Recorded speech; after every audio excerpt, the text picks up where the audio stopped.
Hello, and welcome back to the final part of the Days of Happiness Stories from In Bed.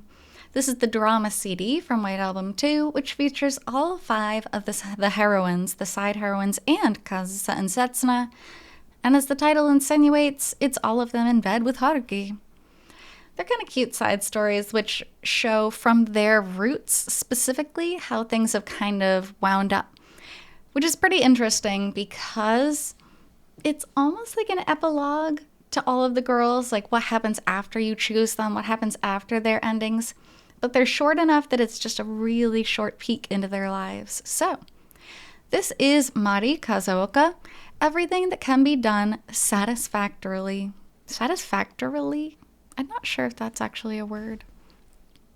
Ow. Ow, no. I think I just strained my thigh muscles a little. Oh, not there. Higher. Yeah, around there. That feels nice. Keep massaging me for a bit, just like that. Why did they start hurting? That's obvious, isn't it? Because you made me get into that embarrassing position, and we did it like animals. I'm not as young as you, you know. If you don't learn a little more moderation, it's going to cause me some trouble. I hate how often White Album 2 refers to Mari's age because she is not old. She's not even 30.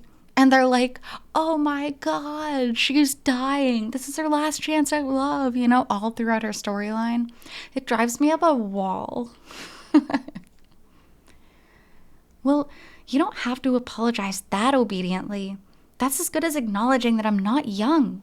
Now my feelings are hurt. And if you really do think so, then you shouldn't handle a mature woman like me so roughly. Look, my body is covered with marks you've left. It's because of your hickeys that I dress so warmly all the time, you know. It certainly isn't because I get cold easily.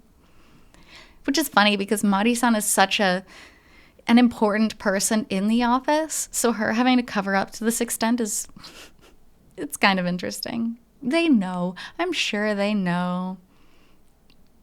Well, all right, you can apologize for that. Oh, but that doesn't mean you have to change anything. Hey, could you at least pretend to be a little sorry? Hey, what are we going to do about tomorrow? Oh, boy. She's cute and flirty and, chill. She says things like, don't do this because it's going to cause me problems. But then she's kind of giggling about it. Honestly, I think that's really cute. I know there's a lot of appeal in just lazing around here together forever, but wouldn't you feel a bit of a loss if a whole day went by that way? I mean, look, this is the first time in a month that we both had the same day off. We have to take full advantage of it.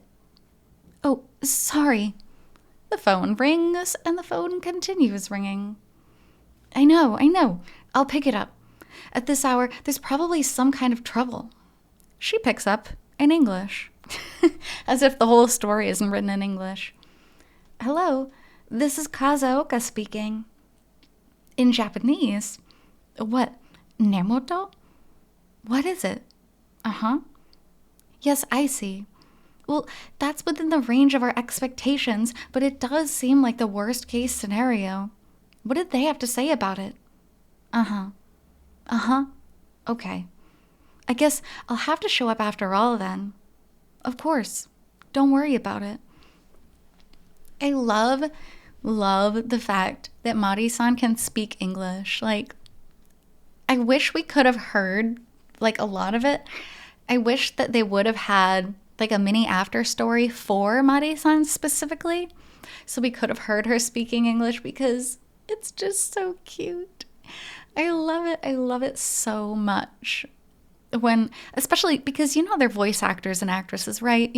If we take a step back from the game, and the voice actors and actresses probably don't speak English. So they learn a few lines in English to speak for the game, and they come out sounding so cute. I really want to hear it. Uh-huh.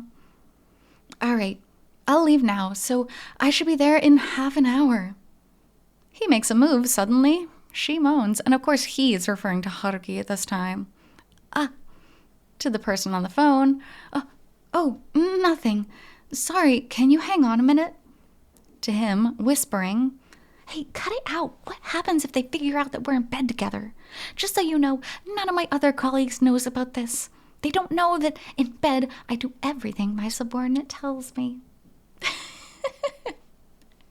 No, which one of us has the initiative isn't relevant right now. Anyway, I need to get going. Seriously, I'm so frustrated I could cry right now, so don't look at me like that.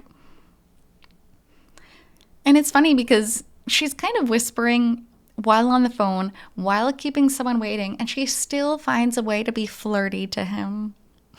I do everything my subordinate tells me. What a weird thing to say out loud, let alone while you're on the phone with somebody else. It's just so odd. Very awkward. But I do feel for Mari-san because having to get up and go to work while somebody wants to cuddle in bed, that's a bummer. If the frustration doubles, that'll make it all the more difficult to apply myself to my work. No, hey, stop. Just for a second, hold still. Don't move. Got that? On the phone, sorry to keep you waiting. I need a moment to get ready, so I'll be there in 40 minutes. Talk to you later then. She hangs up. God, you are so... After we just spent all that time going at it so hard. What, are you that reluctant to let go of my body? You freak. 10 minutes, that's all. You know very well I've never been the kind to goof off or skip work. These 10 minutes are crucial, so don't waste them. Everything we were planning on doing tomorrow, let's do it right now. I know you can do it. I trained you myself. And you're always so rough with me. We don't have much time, so I don't care how wild you get. Just love me without wasting a single minute or even a single second. They kiss. Aww. And this story is so Mari-san like. Just because obviously her biggest appeal is that she is the office lady. And being the office lady, work means a lot to her. So she's constantly being shown, obviously, at work and skipping work to do fun things or talking on the phone at work and, oh, my coworkers can't find out kind of thing. Like, it's the whole office lady appeal. And so even in their this is kind of an epilogue of sorts. Even in this epilogue, we're still seeing Mari-san and Haruki in that dynamic. Even though they've both grown past it, even though they're both working adults, she still hasn't told her coworkers about her relationship with Haruki, which is kind of funny, assuming that they're in New York at this point. And I think that does kind of tie into it as well. The secrecy of the relationship is a big part of the office lady appeal. So they know what they're doing writing this. They definitely, absolutely know what they're doing. I love Mari-san, so I love this story. So thank you so much for being here. This is the last Pillow Talk story of the set. So this is 5 out of 5. So I'll be back with a new drama CD next time. So until then, hope you take care. See you.